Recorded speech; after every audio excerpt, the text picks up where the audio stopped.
រដូវភ្លៀងបានមកដល់ទៀតហើយប៉ុន្តែបញ្ហាស្ទះលូនិងទឹកលិចផ្លូវនៅក្នុងរដូវភ្លៀងគឺជាក្តីបារម្ភដ៏ធំមួយសម្រាប់អ្នករស់នៅក្នុងបរិយានិងតំបន់មួយចំនួនតែនៅក្នុងបរិយាជារីគឺមិនមានបញ្ហាទាំងនោះទេ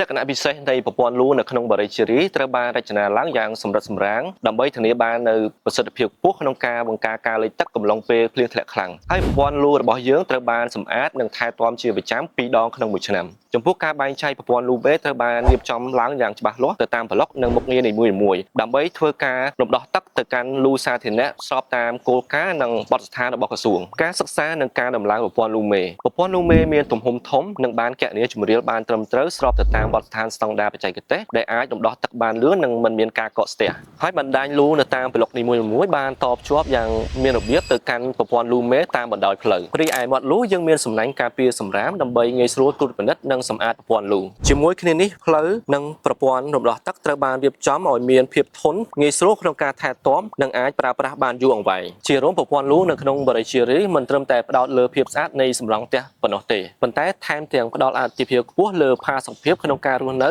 ដោយគ្មានការព្រួយបារម្ភពីការលិចទឹកទោះស្ថិតក្នុងរដូវវស្សាក៏ដោយបូរីជារីគុណភាពសុវត្ថិភាពនិងសុភមង្គល